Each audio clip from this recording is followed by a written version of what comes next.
Welcome to this episode of the Montpelier Happy Hour here on WVEW 107.7 LP Brattleboro, your community radio station.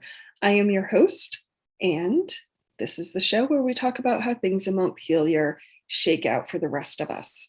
And this episode, we are talking about the biggest piece coming out of Montpelier that shakes out for the rest of us, and that is the Constitution of the state of Vermont.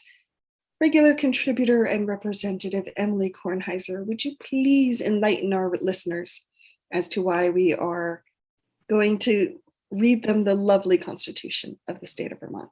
Absolutely. Thanks, Olga, and good to spend this time with you. So if we spent a lot of time talking about lessons learned from the pandemic. And one of the lessons that I learned from the pandemic, and I think a lot of other people learned, was the value and necessity of rest. And so Olga and I deserve rest just as much as everyone else. And one of my favorite podcasts, and I love it when podcasts reference other podcasts, is called The Memory Palace. And he does these incredibly gentle, deep dives into historic moments. He tells about these singular historic moments as if they're the most charming stories. Some of them are heartbreaking, and I found myself sobbing in the car, and some of them I laugh out loud. And anyway, it's an incredible podcast, very much outside of time and space. Highly recommend it. But one thing that he is doing this August that he's never done before, usually he just sort of airs some reruns to keep up with his schedule, is he did 3 episodes recording himself reading The Great Gatsby, actually, which I've read myself before, but I really have enjoyed listening to him read. So was thinking about our need for rest, how things in Montpelier shake out for the rest of us. So many conversations that I've been having lately with the pupil waiting study and with education finance and the Brigham decision and Vermont's Constitution, and how much it informs everything we do and how little time we actually spend reading it or talking about it. And so we wanted today to read you the Constitution of the state of Vermont, and we will air this next week while we are all off resting. The Constitution of the state of Vermont was established July 9th, 1793, and the version that we're reading you was amended through November 2nd, 2010. As listeners might know, we have been working on amending the Constitution further, and we have a few constitutional amendments that went through their first round of votes in order to go through a constitutional amendment process, but they still need to go through a second biennium of voting, which we're actually going to do this winter, and then they go on a referendum to the voters. And we'll actually hear about that way further down in the Constitution. There's parts in the Constitution about how you amend the Constitution. So without further ado, during our time of rest, we offer to you the Constitution of the state of Vermont. Chapter 1, a declaration of the rights of the inhabitants of the state of Vermont. Article 1, all persons born free, their natural rights, slavery prohibited. That all persons born equally free and independent and have certain natural, inherent, and unalienable rights, amongst which are the enjoying and defending life and liberty, acquiring, possessing, and protecting property, and pursuing and obtaining happiness and safety. Therefore, no person born in this country or brought from overseas ought to be holden by law to serve any person as a servant, slave, or apprentice after arriving to the age of 21 years, unless bound by the person's own consent after arriving to such age, or bound by law for the payment of debts, damages, fines, costs, or the like. Article 2, private property subject to public use, owner to be paid. That private property ought to be subservient to public uses when necessary requires it. Nevertheless, whenever any person's property is taken for the use of the public, the owner ought to receive an equivalent in money. Article 3, freedom in religion, right and duty of religious worship. That all persons have a natural and unalienable right to worship Almighty God, according to the dictates of their own consciences and understandings, as in their opinion shall be regulated by the word of God, and that no person ought to, or of right, can be compelled to attend any religious worship, or erect or support any place of worship, or maintain any minister, contrary to the dictates of conscience, nor can any person be justly deprived or abridged of any civil right as a citizen, on account of religious sentiments, or peculiar modes of religious worship, and that no authority can or ought to be vested in or assumed by any power whatever that shall in any case interfere with or in any manner control the rights of conscience in the free exercise of religious worship. Nevertheless, every sect or denomination of Christians ought to observe the Sabbath, or Lord's Day, and keep up some sort of religious worship, which to them shall seem most agreeable to the revealed will of God. Article 4. Remedy at law secured to all. Every person within the state ought to find a certain remedy by having recourse to the laws for all injuries or wrongs which one may receive in person, property, or character. Every person ought to obtain right and justice freely and without being obtained to purchase it, completely and without any denial, promptly and without delay, conformably to the laws. Article 5, Internal Police. That the people of the state, by their legal representatives, have the sole, inherent, and exclusive right of governing and regulating the internal police of the same. Article 6. Officers, servants of the people. That all power being originally inherent in and consequently derived from the people, therefore, all officers of government, whether legislative or executive, are their trustees and servants, and at all times, in a legal way, accountable to them. Article 7, Government for the people. They may change it. That government is or ought to be instituted for the common benefit, protection, and security of the people, nation, or community, and not for the particular emolument, or advantage of any single person, family, or set of persons who are part only of that community, and that the community hath an indubitable, unalienable, and indefeasible right to reform or alter government in such a manner as shall be by that community judged most conducive to the public wealth. Article 8. Elections to be free and pure, rights of voters therein. That all elections ought to be free and without corruption, and that all voters, having a sufficient, evident common interest with and attachment to the community, have a right to elect officers and be elected into office, agreeably to the regulations made in this Constitution. Article 9, Citizens' Rights and Duties in the State, bearing arms, taxation. That every member of society hath a right to be protected in the enjoyment of life, liberty, and property, and therefore is bound to contribute to the members' proportions towards the experience of that protection, and yield personal service when necessary or an equivalent thereto, but no part of any person's property can be justly taken or applied to public uses without the person's own consent or that of the representative body. Nor can any person who is conscientiously scrupulous of bearing arms be justly compelled thereto, if such person will pay such equivalent, nor are the people bound by any law, such as they have in like manner assented to, for their common good. And previous to any law being made to raise a tax, the purpose for which it is to be raised ought to appear evident to the legislature to be of more service to community than the money would be if not collected. Article 10. Rights of persons accused of crime, personal liberty, waiver of jury trial. That in all prosecutions for criminal offenses, a person hath a right to be heard by oneself and by counsel, to demand the cause and nature of the accusation, to be confronted with the witnesses, to call for evidence in the person's favor, and a speedy public trial by an impartial jury of the country, without an ununanimous consent of which jury, the person cannot be found guilty, nor can a person be compelled to give evidence against oneself, nor Can any person be justly deprived of liberty except by the laws of the land or the judgment of the person's peers, provided, nonetheless, in criminal prosecutions for offenses not punishable by death, the accused, with the consent of the prosecuting officer entered of record, may in open court or by a writing signed by the accused and filed with the court,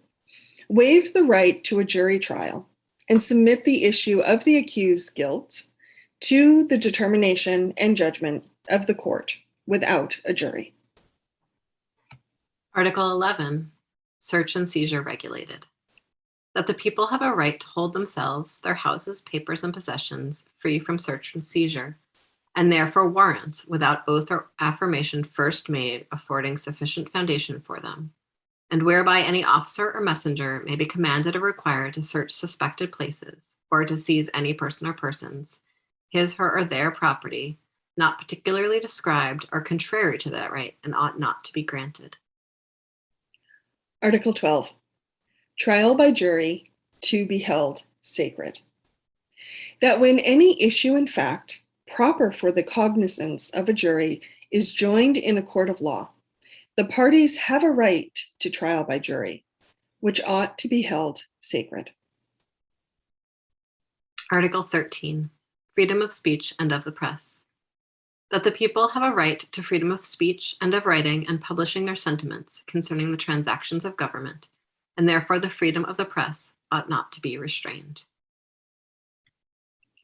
Article 14, immunity for words spoken in legislative debate. The freedom of deliberation, speech, and debate in the legislature is so essential to the rights of the people that it cannot be the foundation of any accusation or prosecution, action, or complaint in any other court or place whatsoever. Article 15, legislature only may suspend laws. The power of suspending laws or the execution of laws ought never to be exercised but by the legislature or by authority derived from it to be exercised in such particular cases as this Constitution or the legislature shall provide for. Article 16, right to bear arms, standing armies, military power, subordinate to civil. That the people have a right to bear arms for the defense of themselves and the state, and as standing armies in time of peace are dangerous to liberty, they ought not to be kept up, and that the military should be kept under strict subordination to and governed by the civil power. Article 17, martial law restricted.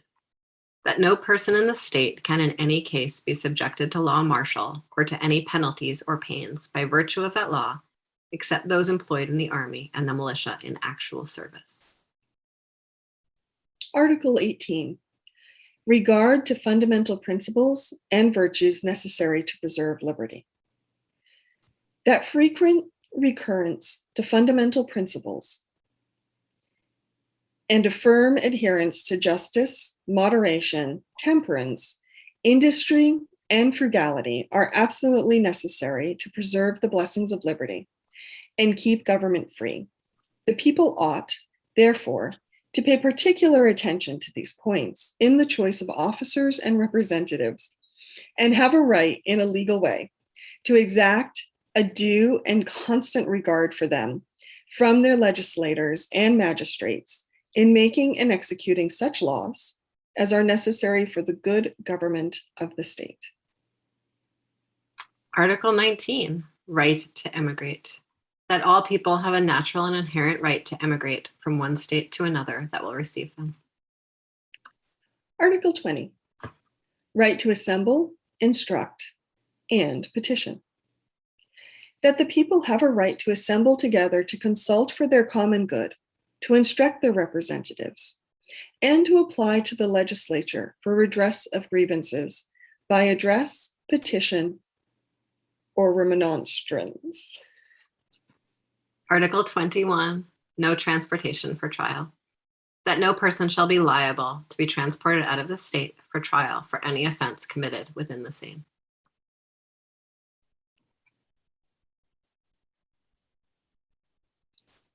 Chapter 2, Plan or Frame of Government, Delegation and Distribution of Powers. 1. Governing Power. The Commonwealth or State of Vermont shall be governed by a governor or lieutenant governor, a Senate and a House of Representatives in manner and form following. Supreme legislative power, number 2. The supreme legislative power shall be exercised by a Senate and a House of Representatives. 3. Supreme executive power. The supreme executive power shall be exercised by a governor, or in the governor's absence, a lieutenant governor. 4. Judiciary. The judicial power of the state shall be vested in a unified judicial system, which shall be composed of a Supreme Court, a Superior Court, and such other subordinate courts as the General Assembly may from time to time obtain and establish.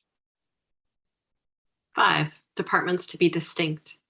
The legislative, executive, and judiciary department shall be separate and distinct so that neither exercise the powers properly belonging to the others. Legislative Department. 6. Legislative powers. The Senate and the House of Representatives shall be styled the General Assembly of the State of Vermont. Each shall have and exercise the like powers in all acts of legislation, and no bill, resolution, or other thing which shall have been passed by the one shall have the effect of or be declared to be a law without the concurrence of the other, provided that all revenue bills shall originate in the House of Representatives, but the Senate may propose or concur in amendments as on other bills. Neither house, during the session of the General Assembly, shall, without the consent of the other, adjourn for more than 3 days, nor to any other place than that in which the two houses shall be sitting, and in case of disagreement between the two houses with respect to adjournment, the governor may adjourn them to such time as the governor shall think proper. They may prepare bills and enact them into laws, redress grievances, grant charters of incorporation, subject to the provisions of Section 69, constitute towns, boroughs, cities, and counties, and they shall have all other powers necessary for the legislature to be legislature of a free and sovereign state. But they shall have no power to add to, alter, abolish, or infringe any part of this Constitution. 7. Biennial sessions. The General Assembly shall meet biennially on the first Wednesday next after the first Monday of January, beginning AD 1915. 8. Doors of General Assembly to be open. The doors of the house in which the General Assembly of this Commonwealth shall sit shall be open for the admission of all persons who behave decently, except only when the welfare of the state may require them to be shut. 9. Journals, yeas and nays. The votes and proceedings of the General Assembly shall be printed when 1/3 of the members of either house think it necessary, as soon as convenient after the end of the session, with the yeas and nays of the House of Representatives on any question when required by 5 members, and of the Senate when required by 1 senator, except where the vote shall be taken by ballot, in which case every member of either house shall have a right to insert the reasons of the member's vote upon the minutes. 10. Style of laws. This style of the laws of this state shall be, it is hereby enacted by the General Assembly of the State of Vermont. 11. Governor to approve bills, veto proceedings thereon, non-action. Every bill which shall have passed the Senate and House of Representatives shall, before it becomes a law, be presented to the governor. If the governor approve, the governor shall sign it. If not, the governor shall return it with objections in writing to the house in which it shall have originated, which shall proceed to reconsider it.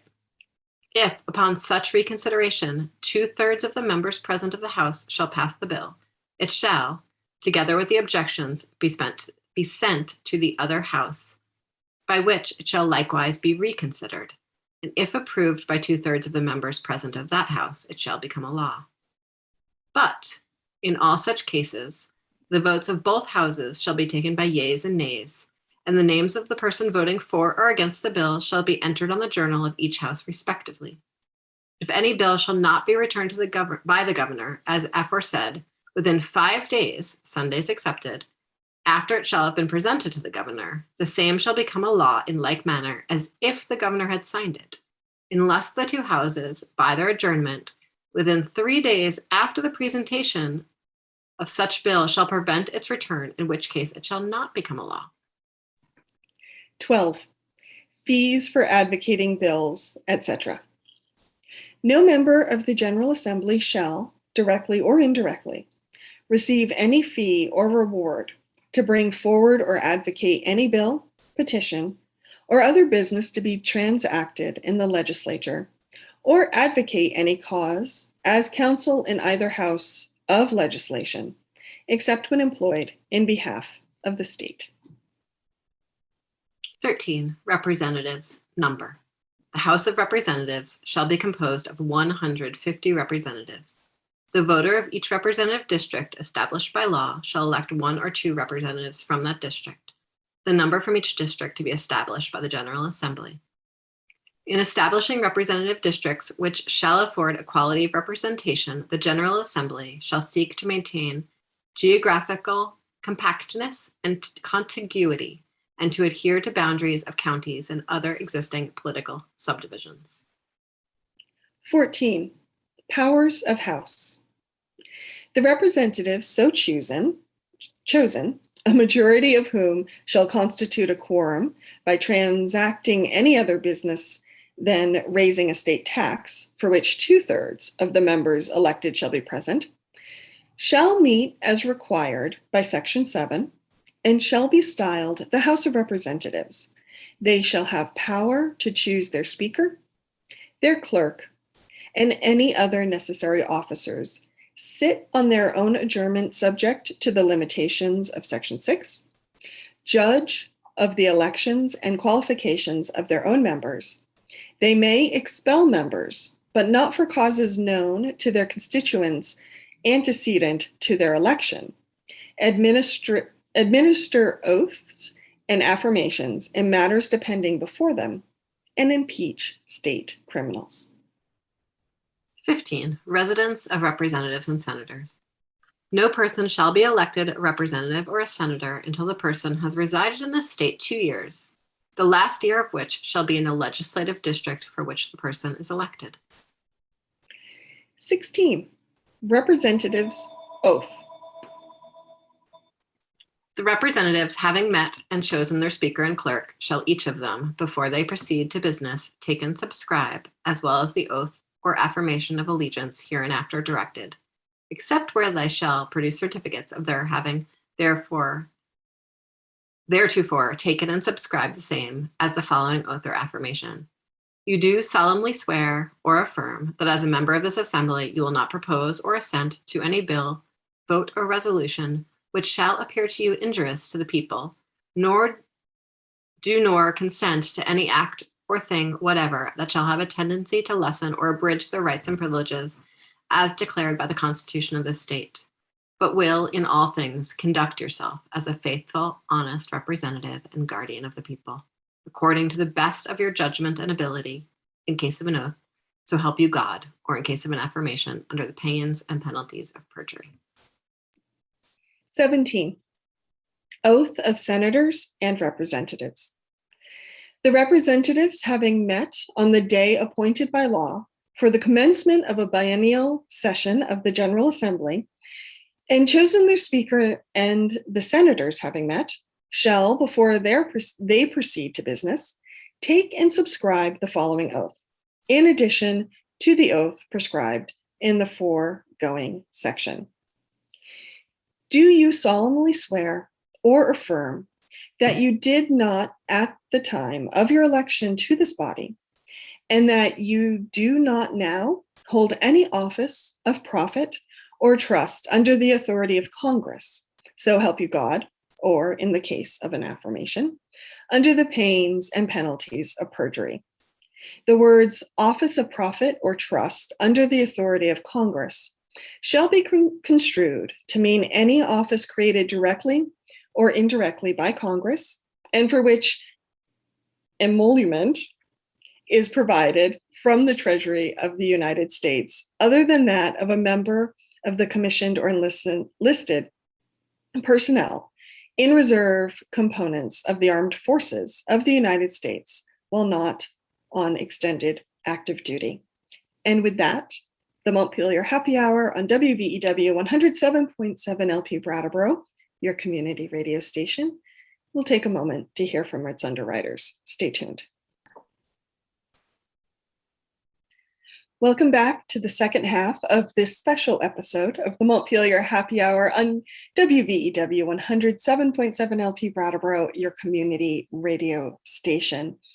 Today, we are reading you the Constitution of the state of Vermont as a moment of rest, as a moment of contemplation, and as Emily and I are discovering as we go through the Constitution, not only a vocabulary test, but many things about our state that we did not know before.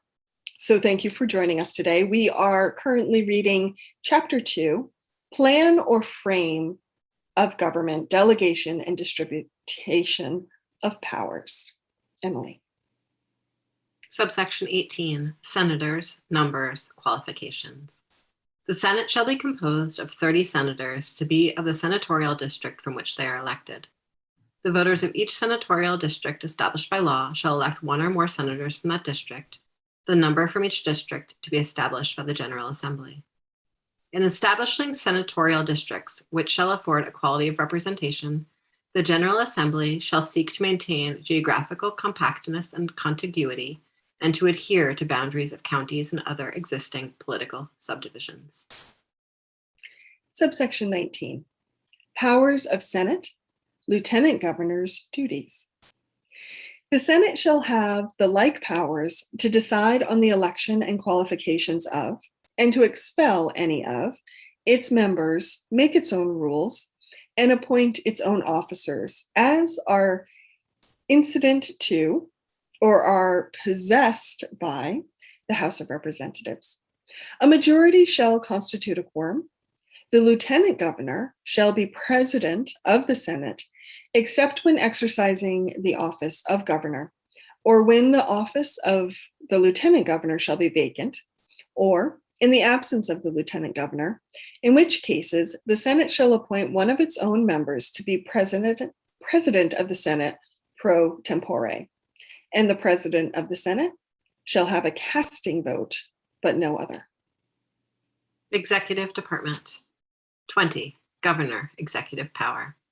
The governor, and in the governor's absence, the lieutenant governor, shall have power to commission all officers and also to appoint officers, except where a provision is or shall be otherwise made by law or this frame of government, and shall supply every vacancy in any office occasioned by death or otherwise until the office can be filled in the manner directed by law or this Constitution. The governor is to correspond with other states, transact business with officers of government, civil and military, and prepare such business as may appear necessary to lay before the General Assembly. The governor shall have power to grant pardons and remit fines in all cases whatsoever, except in treason, in which the governor shall have power to grant reprieves, but not to pardon until after the end of the next session of the General Assembly, and except in cases of impeachment, in which the governor shall not grant reprieve or pardon, and there shall be no remission or mitigation of punishment, but by act of legislation. The governor is also to take care that the laws be faithfully executed. The governor is to expedite the execution of such measures as may be resolved upon by the General Assembly, and the governor may draw upon the Treasury for such sums as may be appropriated by the General Assembly. The governor may also lay embargoes or prohibit the exportation of any commodity for any time not exceeding 30 days in the recess of the General Assembly only. The governor may grant such licenses as shall be directed by law, and shall have power to call together the General Assembly when necessary before the day to which they shall stand adjourned. The governor shall be captain general and commander-in-chief of the forces of the state, but shall not command in person in time of war or insurrection, unless by the advice and consent of the Senate, and no longer than they shall approve thereof. And the lieutenant governor shall, by virtue of office, be lieutenant general of all the forces of the state. 21. Secretary of Civil and Military Affairs. The governor may have a Secretary of Civil and Military Affairs to be appointed during pleasure, whose services the governor may at all times command, and for whose compensation provisions shall be made by law. 22. Commissions, State Seal. All commissions shall be in the name of the people of the state of Vermont, sealed with the state seal, signed by the governor, and in the absence of governor by the lieutenant governor, and attested by the secretary, which seal shall be kept by the governor. 23. Residence of governor and lieutenant governor. No person shall be eligible to the office of governor or lieutenant governor until the person shall have resided in this state 4 years next preceding the day of election. 24. Vacancy in office of governor, lieutenant governor, and treasurer.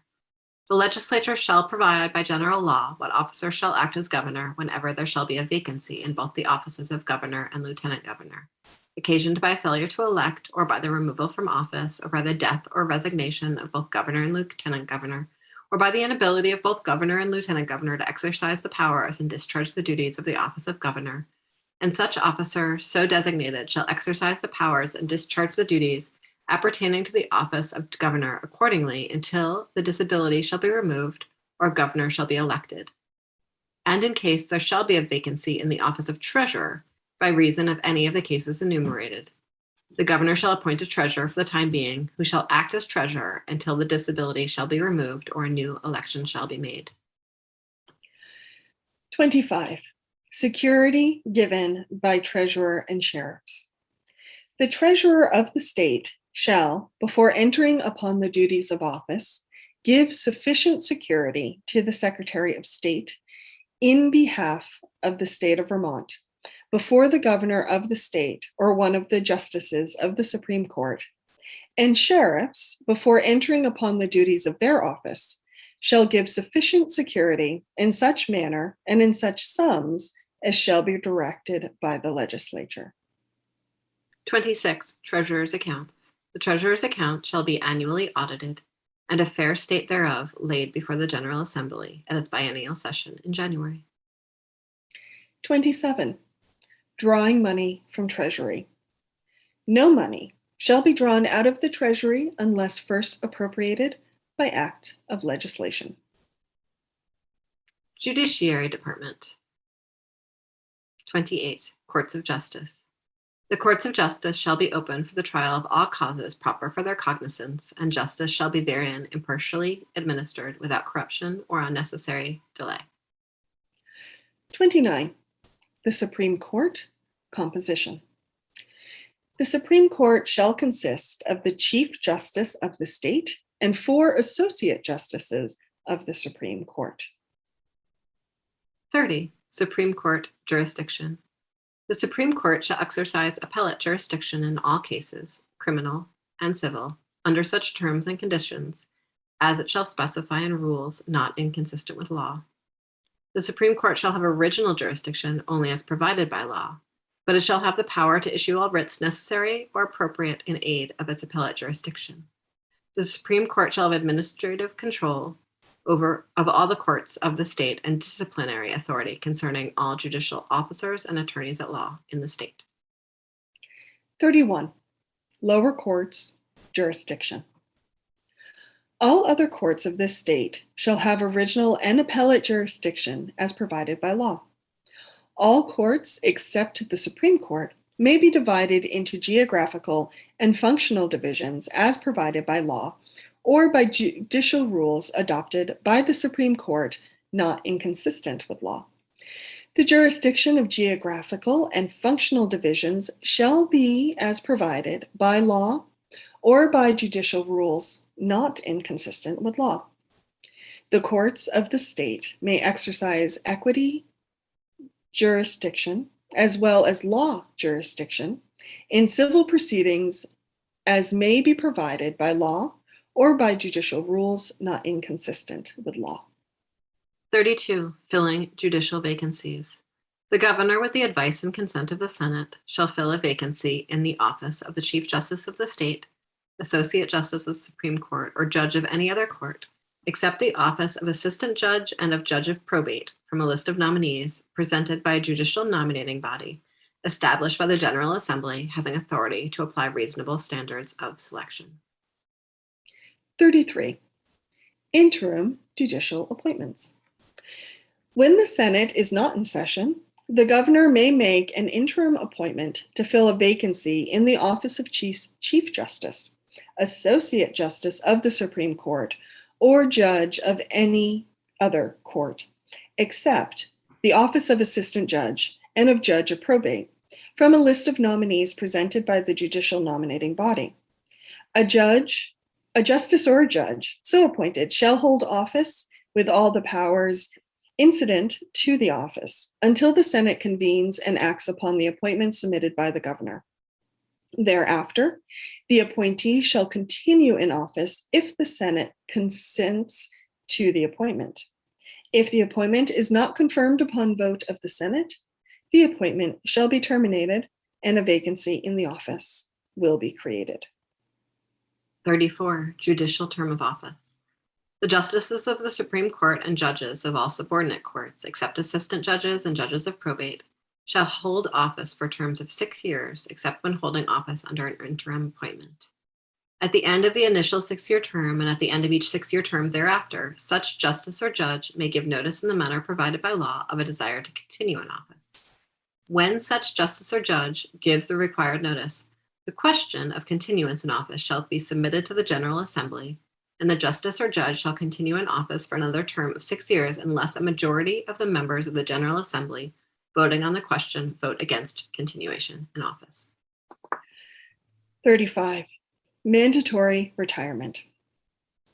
All justices of the Supreme Court and judges of all subordinate courts shall be retired at such age, not less than 70 years of age, as the General Assembly may prescribe by law, or, if the General Assembly has not so provided by law, at the end of the calendar year in which they attain 70 years of age, or at the end of the term of election during which they attain 70 years of age, as the case may be, and shall be pensioned as provided by law.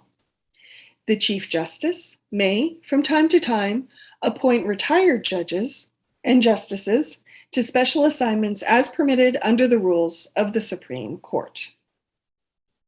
36. Suspension and removal implementation procedures for sections 32 through 36. The justices of the Supreme Court and the judges of all subordinate courts shall hold office during good behavior for the terms for which they are appointed. The Supreme Court, in the exercise of its disciplinary power over the judiciary of the state, may suspend justices of the Supreme Court and judges of all subordinate courts from the judicial function for such cause, and in such manner as may be provided by law. The General Assembly may establish procedures for the implementation of the provisions of sections 32 through 36. 37. Rule-making power. The Supreme Court shall make and promulgate rules governing the administration of all courts, and shall make and promulgate rules governing practice and procedure in civil and criminal cases in all courts. Any rule adopted by the Supreme Court may be revised by the General Assembly. 38. Jury trials. Trials of issues proper for the cognizance of a jury as established by law or by judicial rules adopted by the Supreme Court not inconsistent with law in the Supreme Court, the Superior Court, and other subordinate courts shall be by jury except where parties otherwise agree, and great care ought to be taken to prevent corruption or partiality in the choice and return of the or appointment of juries. 39. Forms of prosecutions and indictments, fines. All prosecutions shall commence by the authority of the state of Vermont. All indictments shall conclude with these words, against the peace and dignity of the state, and all fines shall be proportioned to the offenses. 40. Excessive bail prohibited, prisoners bailable, imprisonment for debt prohibited. Excessive bail shall not be exacted for bailable offenses.